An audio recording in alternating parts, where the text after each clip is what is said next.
In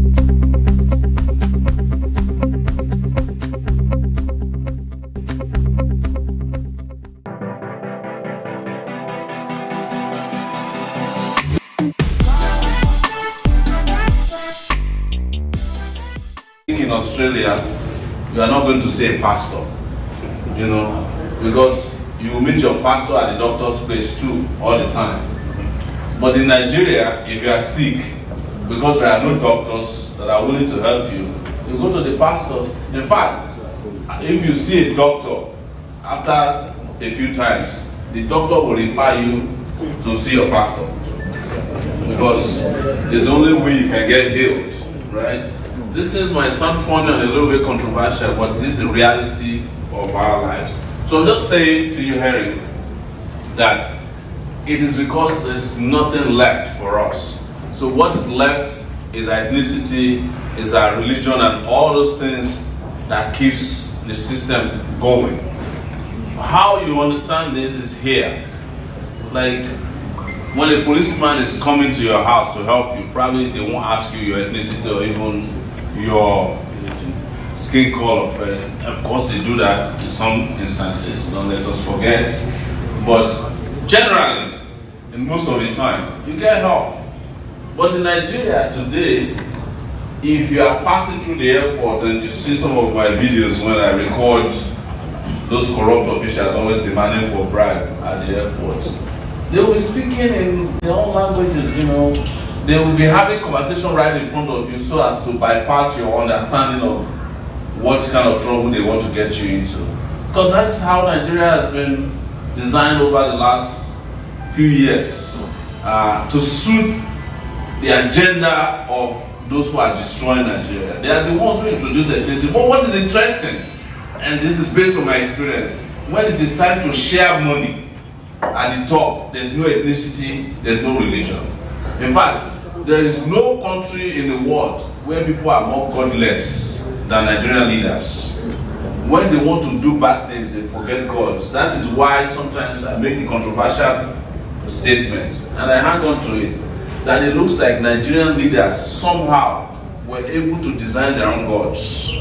So you have designer gods in Nigeria that don't get upset even when the leaders are bad. You find somebody who has just embezzled the money meant for hospital is sitting in front of the church. When the Buri in Delta State came from prison, pastors and bishops were killing themselves to preach at his Thanksgiving ceremony. Pastors, all of them, they were outdoing themselves. So it's the kind of country that you have. Things have really gone very bad, and our value system completely destroyed and decimated. That's why we have that. And I think I can take the next question after saying that. Okay, thank you for that. Silas has a microphone over there, and then I have one. So we'll take one from each side. So Silas.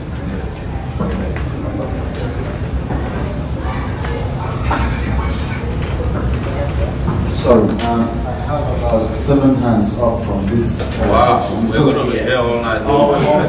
I'll start from this table, and then one from here, one from there. So, Okay, I probably would need a piece of paper and pen so that I can keep track. Sorry, we're supposed to come with one, but we came directly from the airport. My name is Fred Bello. I've been there for a while too, more than 28 years. Wow. And my question is regarding the voting pattern, the way it has been structured, like in some state, like it is state, yes, whereby there are vote buying. How do you think you can overcome that big challenges? Yes, thank you. Let's take 3 questions at a time, and then we can answer them. okay. No, change table. Listen, we're going to be disciplined here. Who will come over there? So my name is Okechukwu Wanoka. I work with the local area coordination of the National Disability Insurance Company agency. I've been around here for like 5 years. Sowore, I followed you. I'm not here to unravel anything new about you. I followed you on social media. I know where you stand on virtually every issue, but I'm an Igbo man. And I just want a little bit of a clarification on what you think about the Biafra and the restructuring. Igbo people feel marginalized, and that's for good reason. Question is, what are you going to do differently that others haven't done that will give Igbos that sense of inclusiveness? Thank you. One more question. The third person, Kevin. Just, my name is Calvin. I've believed him for some time. I don't want to mention the years. My question is, what do you think is a challenge that will prevent you from being the president of Nigeria? Good question. Thank you so much. This is doing one more. The fourth one. Okay. My name is Rafael Osiko. I've been here for some time too. My question to you is, I know you are here to influence us, to give us some your visions. Yes. I know right away that voting in diaspora, I don't think our votes, we even can't in Nigeria. We don't even have the system to vote overseas. What are your mechanisms to be able to organize all the people diaspora to actually vote for you? Yeah. Thank you. Okay. I will start with that last question. I have no power to make people in diaspora vote. If people in the diaspora could vote in this particular election next year, I won't be campaigning anymore. I would have won the election. Yes. Very true. No question about it, because nobody can bribe you. They know that you have independent minds and that you have sound minds and doing well. And I have to comment, by the way, that those of you who have spent 20-something years old, 27 years in this country, you look younger than those of us who came to America 90 years ago. What is the secret? It's just the water. Yes. And the air too, air quality. So, but what I plan to do is to, as soon as I'm sworn in, work directly to support diaspora voting. So that people in diaspora, who are the biggest investors today in Nigeria, are given the right to determine the leaders of Nigeria. Because the burden of Nigeria is not only on your shoulders, it's in your heart every day. You know the trick now. When you start getting those WhatsApp messages, they come first as prayers and then they become proverbs later when you are not answering. It is so important that we allow you to participate in the life of the country. And I feel like if diasporans were to be given the right to vote, Nigeria would have changed earlier than now. Yes. Because we would have forced so many of these leaders to do what is right with your vote, not through Western Union, which they don't respect. Vote buying is Nigeria's newest way of manipulating the electoral process. But it has always been around with us. When people are determined to end their suffering, nobody can buy their conscience. And I will tell you that they also tried to buy votes in 2015, but because Nigerians mostly accidentally thought that Buhari would be different, the people who had the most money lost the election. In fact, I have a theory that anybody that wins the election will lose the general election. Because it is through Ekiti that they exposed their strategy for rigging the national general election. When they did it in 2014, Fayose won, but Jonathan lost the general election because it was through Ekiti that people figured out the trick they wanted to use for the national election. So, vote buying will come, but we also fail, because this time around, we need total freedom and nobody can buy it off of us. And in 2015, we actually didn't have a chance to have a third alternative. But in this 2019, there are clear alternatives. What they say in 7-Up, that the difference is clear. Difference is clear in terms of intellect, in terms of capacity, capability, and pedigree. So, I can only tell you that there are other strategies to frustrate vote buying, but I don't want to expose all our strategies because we are fighting against a very, very determined enemy.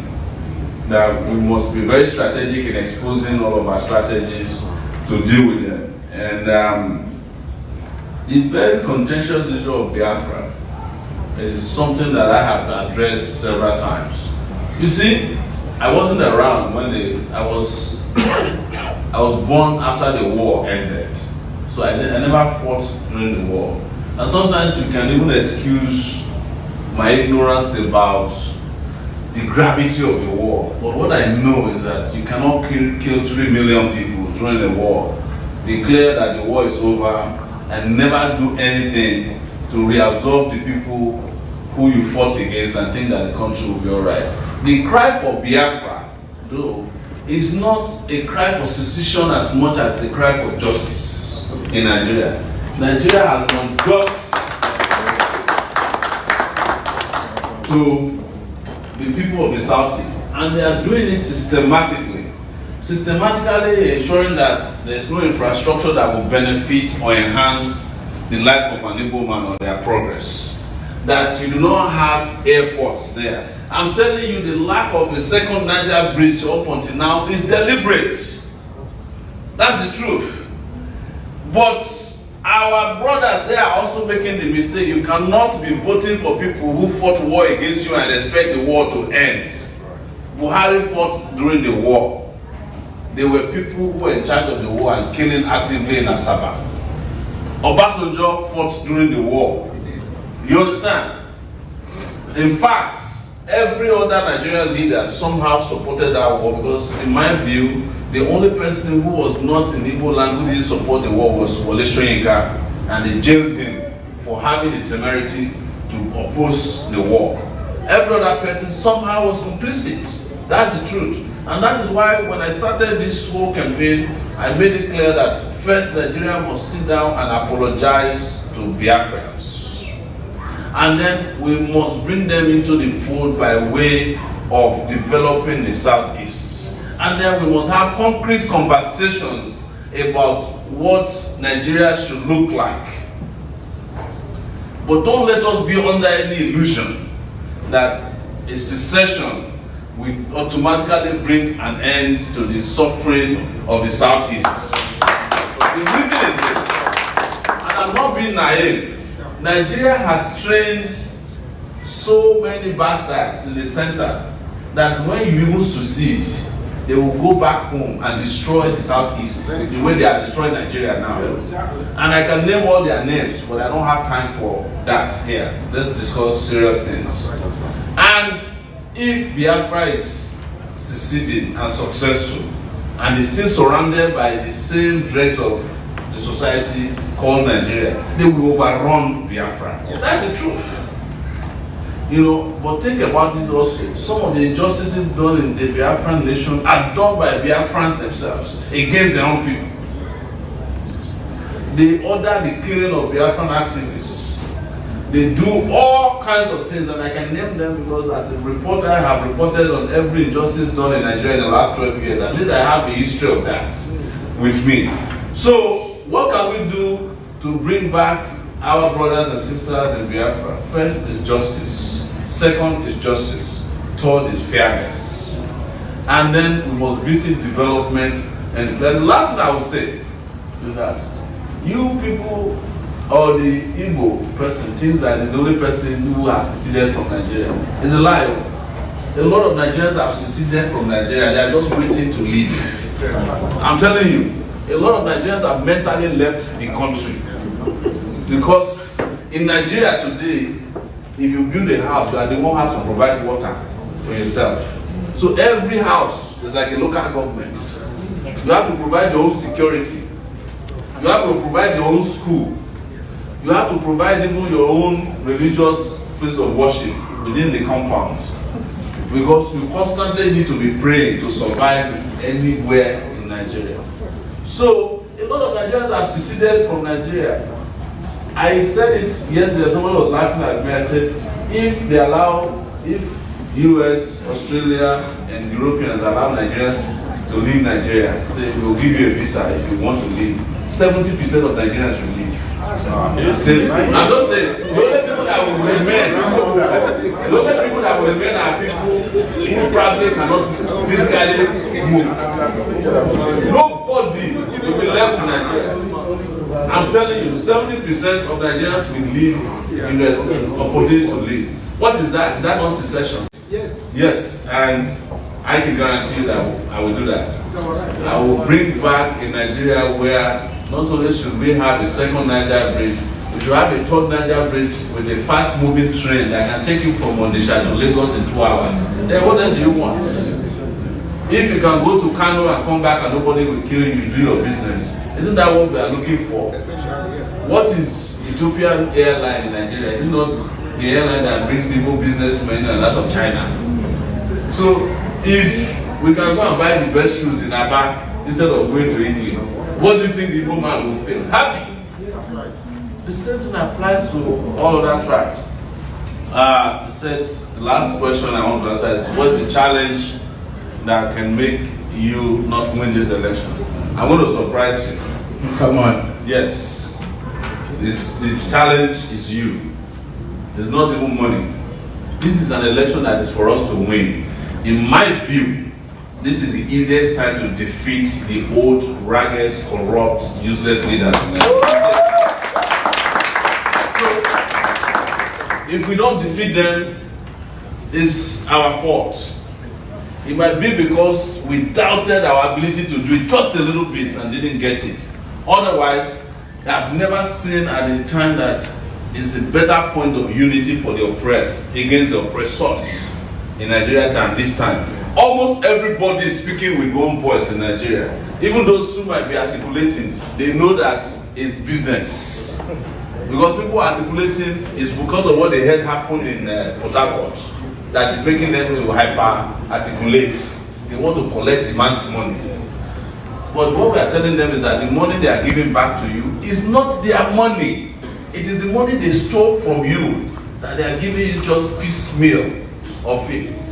Where is Atiku's cocoa farm? Where he made all the money that he went and spent 20 million naira in Port Harcourt in one day. If that happened here in Australia, they will be arresting people for 2 weeks. Because everybody that collected that 5,000 will be arrested if it happened in America. To come and explain how you go and collect money that you knew was a proceed of corruption. That is how people are treated. When Aaron went down, the typist who typed one of the letters went to jail. They asked her, did you know that the letter you were typing was aiding and abetting corruption? You cannot give excuse that, oh, I didn't know, or my Oga sent me. No! You are supposed to know because you have conscience, you have independence of mind. But look at where we are in Nigeria. People are talking about Atiku simply because he's giving back money he stole. Just a portion of it, just a fraction of it. So, I don't think that we can't win this election. In fact, it is not part of my, it's not part of my thinking and planning that we will not win. As I'm here, the next time I see you here in Sydney, if I don't come back before the election, it will be as the President of the Federal Republic of Nigeria.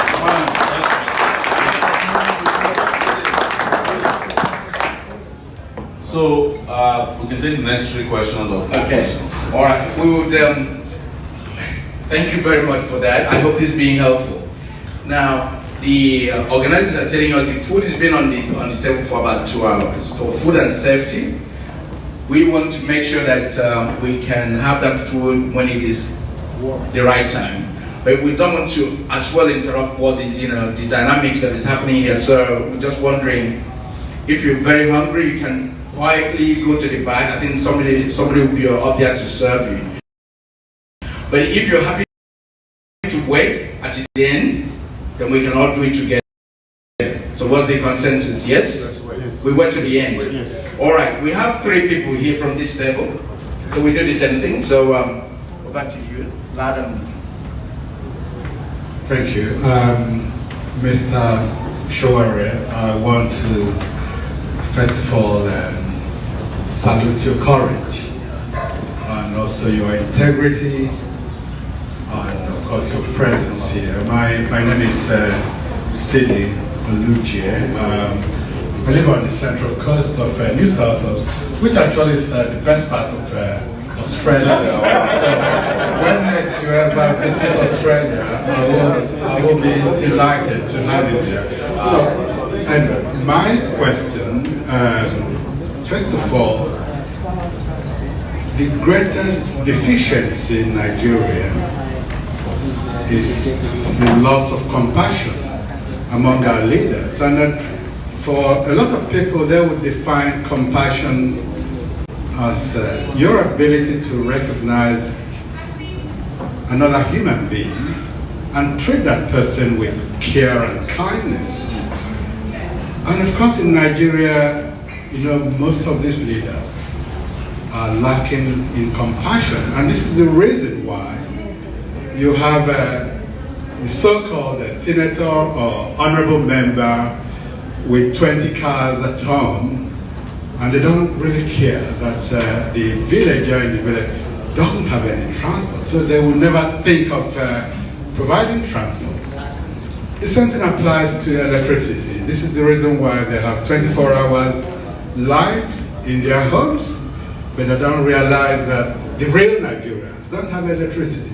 I'll give you an example, and the reason why I mentioned Central Coast, we have an honorable member of Parliament, can't think of his name, just a few years ago, he actually controlled, he was a special advisor to the Prime Minister, and he controlled a budget of $13 billion. Now, when he retired from Parliament, he actually volunteered to become a bus driver in one of the nursing homes. He was driving buses for several years. I mean, he must be in his almost late 80s now.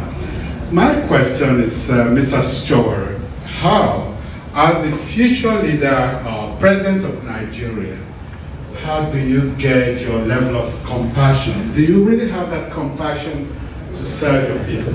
That's my question. Thank you very much. Yeah, so, a very good question. Okay, next one. Good evening.